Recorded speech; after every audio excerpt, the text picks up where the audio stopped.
¿No crees que a veces en el backend pasan ese tipo de problemas porque nunca le damos importancia a las pruebas exhaustivas o pruebas masivas? Sí, eso podría pasar. De hecho, pongo como ejemplo el trabajo donde estoy ahora. Sí que, no recuerdo exactamente cuál era el caso de uso donde pasó esto, pero sí que recuerdo que tuvimos que añadir en un test, los típicos test automatizados que corren Ajá. en CI, tuvimos que poner una acción, o sea, ya había el test de esa acción, ¿no? Pero para asegurarnos de que no petara nada, tuvimos que levantar en el propio test una base de datos SQL con Docker para tenerla ahí, que fuera una base de datos real, para que no fuera un mock. Hicimos un for de, yo qué sé, 10.000 escrituras de golpe para evaluar si había pues corrupción de datos o alguna cosa, ¿no? Tuvimos que añadir un test específico de esto para hacer una prueba de carga, podríamos decir. Luego también hay un montón de herramientas que te permiten hacer pruebas de carga. Esto al final era una muy pequeñita, porque la tienes que correr en una máquina virtual de GitHub Actions o lo que sea. Pero hay herramientas como, por ejemplo, Gatling, no sé si te suena, que defines pruebas de carga con YAML, ¿vale? Con un fichero declarativo. Y digamos que le puedes decir, instálate en todas estas máquinas. Imagínate que tú Ajá. tienes centenares de máquinas EC2 en Amazon. Instálate en estas máquinas. Cada máquina pilla tantos threads como tenga y Mm. empieza estos procesos y empieza a machacar mi API, por ejemplo. Y ahí te saca unas analíticas, tipo, yo qué sé, cuántos 200 recibo en proporción al número de conexiones activas, cuántos errores empiezo a ver. Entonces, claro, ves claramente que va subiendo todo 200, todo bien, todo bien, todo bien, y a la que llega un límite de usuarios hace ¡pum! Y se va la poronga, todo se va a la mierda. O sea, Y es el famoso se cayó el sistema, ¿no? Y sobre todo, también hay otro punto que yo creo que en el backend es muy recurrente, porque cuando estás trabajando con el frontend, al final es un usuario que está utilizando el frontend, o sea, un usuario y está utilizando una aplicación. O sea, al final de cuentas, la aplicación está replicada, se entrega ya el renderizado, como sea, a tu web y está el navegador, ¿no?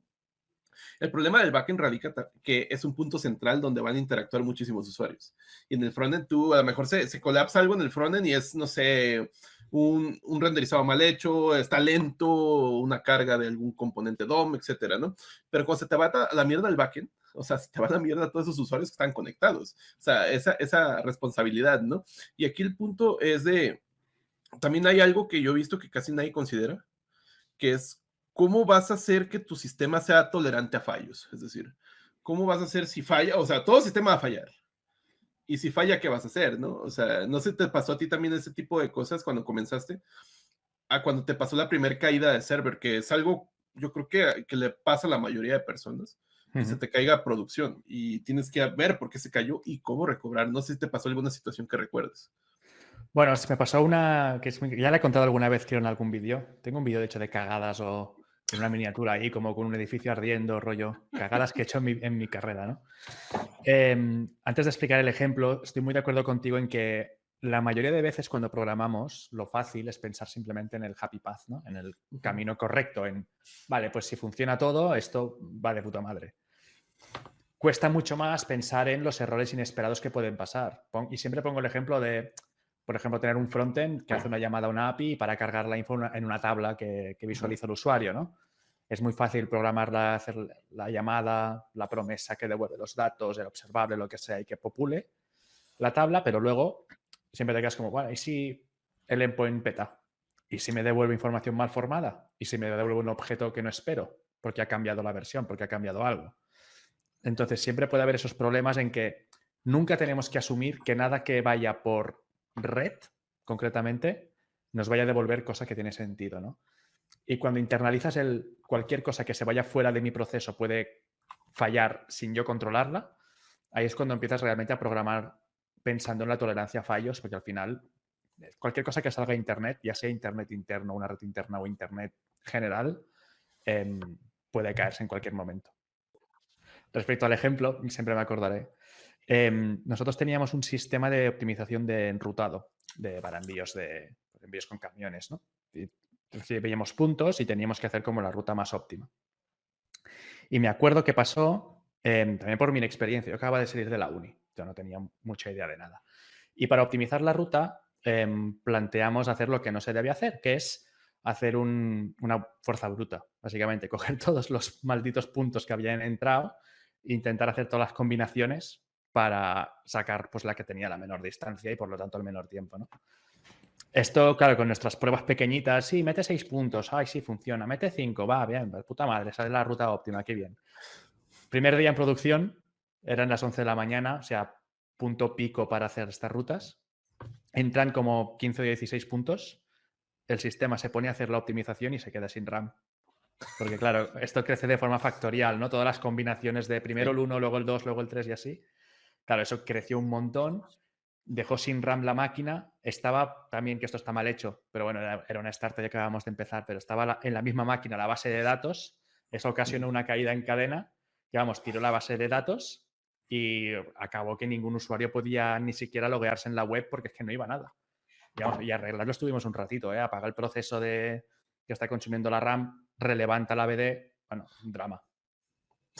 Y ahí, ahorita, ¿cómo lo hubiera resuelto? No sé, a mí me surge el tema de metaheurísticas, ¿no? Pero no sé tú cómo lo hubieras Sí, resuelto. hay algoritmos de optimización para obtener, digamos, rutas entre puntos. Hay proyectos open source que tienen, como dices, no metaheurísticas para hacer esto se conoce como el Traveling Salesman Problem, el TSP, que es para pues, ordenar los puntos y tal. Hay algoritmos que ya te lo hacen, que están escritos en lenguajes oscuros como C y C++. Y hubiera usado uno de esos directamente en vez de hacer la prueba a fuerza bruta. Pero yo creo que también, aparte de eso, el error fue, digamos, la gota de agua, ¿no? La mancha de aceite que hizo que ese problema se esparciera también, por ejemplo, a la base de datos. Y, a ver, la base de datos, por ejemplo, no debería estar compartiendo recursos en la misma máquina con el servidor de producción. Se recomienda que siempre esté en una máquina aparte para que si se cae un servicio, deja sin CPU ese nodo, pues la base de datos no se caiga, ¿no? Porque al final otros servicios se puedan seguir conectando. Entonces hubiera sido mejor separarlo. Sí, aparte, pues, hasta por tema de seguridad, ¿no? Si se meten a uno de estos ambientes, pues es mejor que se metan a uno y no a los dos, ¿no? O no a Exacto. todo. Sí, porque Exacto. eso. De hecho, ahora, por ejemplo, en Amazon lo que se recomienda, porque ahora trabajo casi todo con Amazon Web Service, que la base de datos y todo lo que es workload, todo lo que son F2s, lambdas, cosas que procesan info, estén en redes privadas diferentes.